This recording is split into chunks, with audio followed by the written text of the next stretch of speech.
Hi guys, Will Terry here.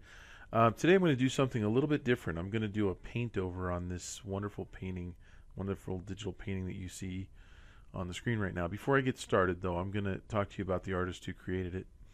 His name is Stuart Craig and he's one of my students at UVU. And he's a very humble, very kind guy. And I've become friends with a lot of my students and I consider him a friend. Um, Anyway, he wrote me this letter, and he said that he was hoping to hear on one of my videos. He misunderstood the title, and anyway, he was hoping to hear something about getting yourself out of a rut, or feeling like you've plateaued, or have even gotten worse. And so he says, I've been feeling really inadequate for the past year, and anyway, he goes on to say a few other things I mean, I think all of us kind of go through that with our art from time to time, where we put benchmarks on ourselves. We feel like we should be improving at a certain rate. And anyway, so I asked him, and he was kind enough to let me do this. I asked him if he would actually let me paint on one of his paintings, and I told him, if you don't feel comfortable with it, just say no, because it is really a personal thing to have someone else paint over one of your paintings, and make decisions that you probably wouldn't have made, or you know. I remember being in school and having teachers do that to me, and it gives you that kind of weird feeling like this was my baby and now it's not anymore. And but one of the things I think that we all need to remember is art is just like any other thing that we could master, like chess or like basketball. It really has a lot of similarities like that. It's a craft, and just like in basketball, your coach will show you things and show you things to do differently, and ask you to try things. In chess, your teacher will tell you, I wouldn't have made that move. I would make this move instead, and that's basically what I'm going to do. In no way am I saying that my solution is the right solution. But just as someone who has probably painted more, I'm just going to give some suggestions on things that I see, and it's also easier as a teacher, or anyone, to see a painting fresh and to see things that you would change about it, because when you've created it yourself, you're actually too close to it. Okay, so I'm just going to start now and talk about what I'm doing here. Um, I noticed that one of the things that a lot of beginning painters do is we put too many details in. We might oh complicate things, overcomplicate things, and make too many shapes. And what I'm trying to do here is, I'm just looking at this water, and I'm seeing the darkness that's going at the top there. And one of the things you have to remember is that water is see through. So we should probably see more sky through this water. So I'm just going to paint some of this out right here. Um, and I'm not going to spend the same amount of time on this as I would if it were mine. Simply because I don't think it's necessary, and I think that you'll get the idea, and I don't want to bore you guys. And so I'm just going to add a little bit of color, and you can see where the cloud is there. I'm not going to put that blue behind there because, again, it needs to stay transparent. But I am going to get rid of some of the highlights and some of the extra little details. Um, you did a great job, Stuart, on the water. I mean, it looks like water. I'm just going to try to maybe um, change it up just a little bit here on and maybe simplify some of those highlights and smooth things out. There's a rule called the 80-20 rule, and it can be applied to all different facets in life. But it basically, for painting, it goes something like this: it takes 80% of the time to finish the last 20% of the painting. So in other words, um, you've taken it 80% of the way with what you've done, or further. I mean, the number's irrelevant, but you've taken it almost all the way. And this is what happens. And you mentioned in your email that you say that maybe you've plateaued a little bit. Um, And all I want to do is try to polish that last 20% just a little bit more. It's amazing though. It really does. When I get to a point, and this is for everybody, when you get to a point where you feel like you're done with your painting, early on you'll feel like that point has come a lot sooner than others. But as you progress, you'll find that point can go further away. And so as I'm looking at this right now, I'm thinking I could spend a little bit more time on this, polishing up things and crisping them out. I'm seeing that on this whale right here, you have a lot of detail in the back, and I'm wondering if your reference was good back there. Now I don't have reference on this tail, and by reference I mean like a photograph to look at. But the front end of this whale is awesome, and it's the back half that looks like you might have had to make it up. Now, obviously you gave him some extra fins, and that's a really cool treatment for for the concept. What I'm doing right now is the fact that you have those lateral lines running along, it's actually flattening out the whale. So I just drew those little curved lines there, just to say that's the direction our eyes should be going in. This if there were rings around the form, they would tend to have those types of ellipses going around there, and that'll help us to feel like this whale is really round and it's really going off into the distance.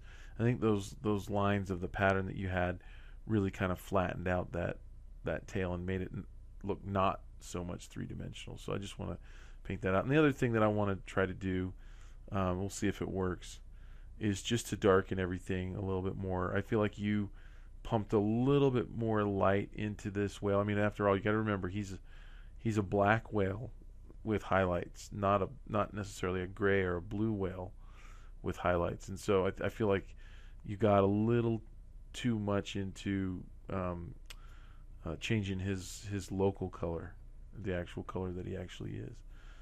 So I'm just gonna paint some of this out. And again, forgive me if it's not the vision that you had. I just want to kind of give you some other things to kind of think about. I'm also just going to play around with the craftsmanship a little bit, and I think it's really important to make sure that an animal like this. See, I just put a little bump in there, and you've got to make sure that an animal like this is super smooth. That means getting in on those edges and really making sure that they're nice and bump free. I think the technique that you put in there, or the details of the little nicks and the marks in the tail, that's a good touch, and that definitely looks like a whale that's seen a few miles. But what I'm talking about is the parts that aren't supposed to look like that. In order to mimic a really smooth animal, you really need to craft those edges, and really, that's when I looked at some of your other pieces. I would say the same thing, is really zooming in and getting in there on some of your edges. And you can see here, I'm just kind of turning it on and off so you can see that what I've done so far. I mean, look at the head though. I mean, you did a wonderful job on that, So I mean, I'm not going to even touch that. That's just awesome. Just going to try to, add a little bit of light where there might be a little bit of light, but it's also really subtle. That color that I'm painting with right now is a super dark color. You can look over on my color picker. Really dark. And I also want to create my paint strokes that are kind of mimicking those ellipses that I was showing you earlier, that really kind of go around the form. And then I'm just going to try to work a little bit of a highlight in here and see if, I don't want to get it too bright on this side because, obviously it's on the other side of the sun. But, you were right to definitely put some of that reflection in there because it's going to be reflecting the sky color. So without having reference, I'm just kind of faking this and just trying to, guess at what it would look like. Maybe a little bit more here on the tail.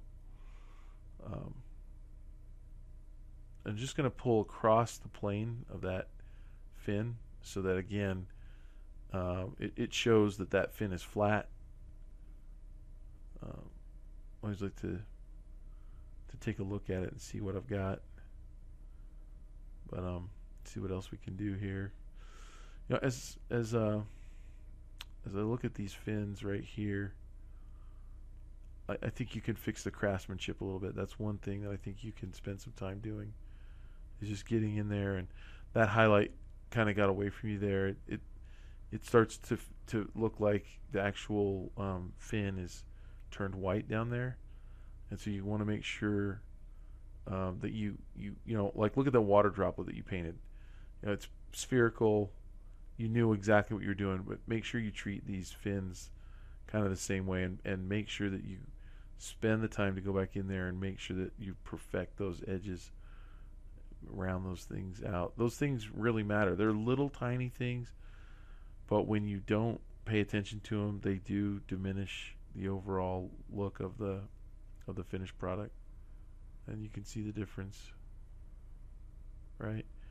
And those things take time, and that's where that 80-20 comes in. It really takes what feels like, or even is, 80% of the time just fixing stuff, just going through your painting like I am right now, and trying to fix things. You know, I really like the overlap of the water that you had there. I probably would have put a bigger splash in front of that fin. I'm not going to do it on this one, but like right in front of this fin, it would be nice to have one that's like half on, half off, a big water droplet to really kind of show a little bit more depth. And it would show up really good against this fin right here. So again, I'm coming across the plane of that fin. That fin is basically flat, and I just want to pull some light across it.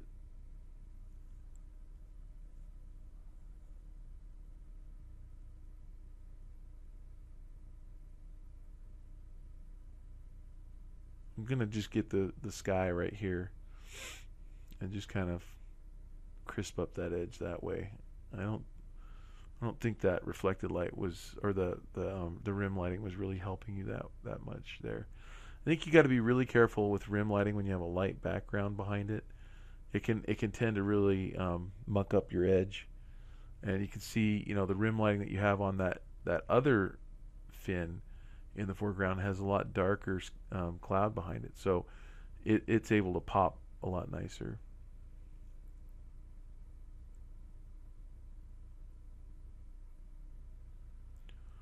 And just work in a few little highlights here.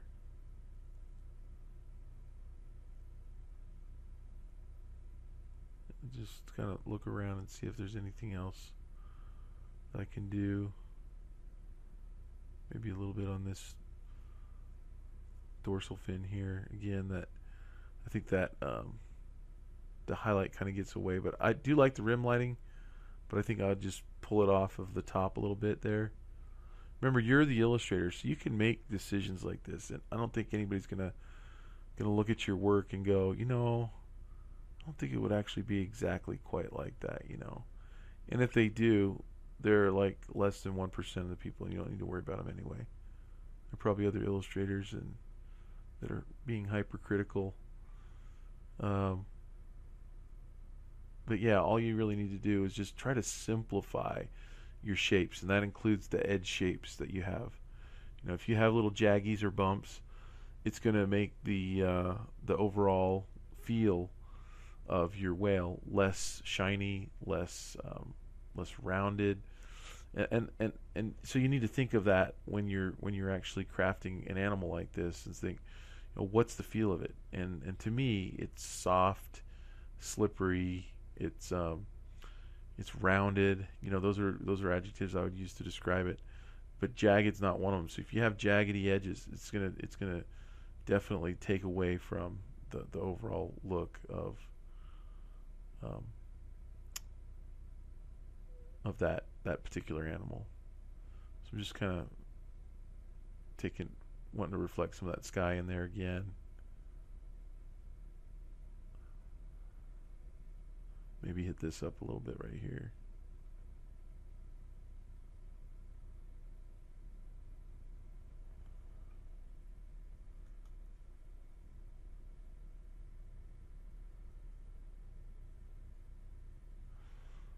So anyway,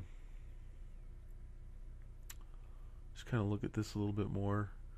I might mention also that this is the kind of thing that we do in our online classes. I know this is, I'm kind of, I don't know, I hate hard selling, I don't want to talk anybody into jumping into one of our classes. But if you do feel like you need some help with your work, this is one of the things that we're able to do online. Is in our live classes, and we sell the video recordings as well. But if you can jump into a live class, we take your work and work over top of it just like this. Um, and so anyway, just kind of wanted to share that with you. And Stuart, I want you to know that I really, really appreciate you letting me do this. I know it's not, it's just not like a natural thing that you want someone doing with your artwork, but I do think it's really beneficial, and I hope that you'll do this for somebody someday. All right, thanks a lot.